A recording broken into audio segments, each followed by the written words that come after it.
आचार्य जी, आज हम बात कर रहे हैं वास्तु दोष की।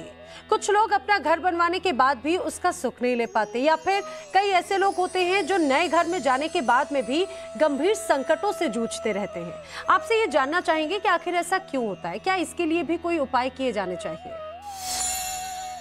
आपने कई बार देखा या सुना होगा कि बहुत से लोग जैसे ही अपने मकान में प्रवेश करते हैं वैसे ही एक से बढ़कर एक संकट आना शुरू हो जाता है। कई लोग ऐसे भी होते हैं जो मकान खरीदने के बाद भी अपने घर में जा ही नहीं पाते, मात्र उन्हें खरीदने का सुख ही रहता है, लेकिन रहने का सुख नहीं मिल पाता। मकान में प्रवेश के साथ ही घर के सदस्यों का बीमार रहना, दाम्पत्य जीवन में कटुता, बच्चों का मन पढ़ाई से हट जाना और आर्थिक स्थिति का खराब होना, असामयिक मृत्यु आदि का सामना उन्हें करना पड़ता है। ऐसी स्थिति में कुछ समझ में ही नहीं आता। कभी अच्छे वास्तुकार से सलाह लेकर वे मकान में तोड़फोड़ भी कराते हैं, लेकिन अंततः कोई विशेष फायदा नहीं हो पाता।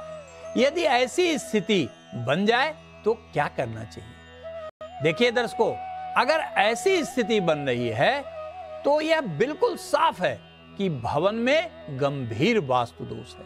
यह वास्तु दोष मकान में हो सकता है या भूमि में।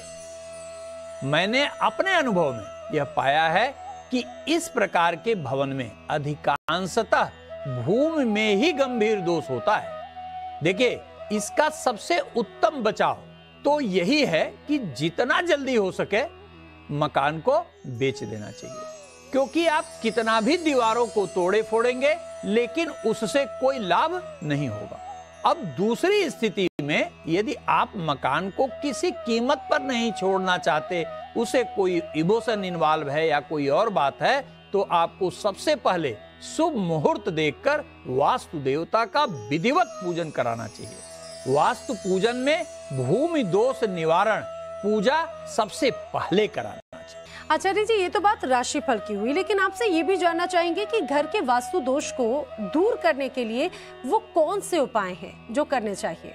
सामान्य रूप से आपको प्रत्येक सोमवार को जल में 4-5 ढक्कन गोमूत्र डालकर घर का पोछा लगाना सुनिश्चित करें।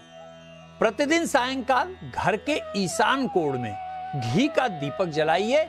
इससे शारीरिक, मानसिक और आर्थिक लाभ निश्चित मिलेगा। घर में मांस मदिरा का प्रयोग बिल्कुल न करिए, किसी कीमत पर न करिए। इन उपायों के बाद इस बात की संभावना बहुत अधिक हो जाती है कि आपके भूमि के वास्तु दोष के साथ साथ घर का वास्तु दोष भी शांत हो जाए।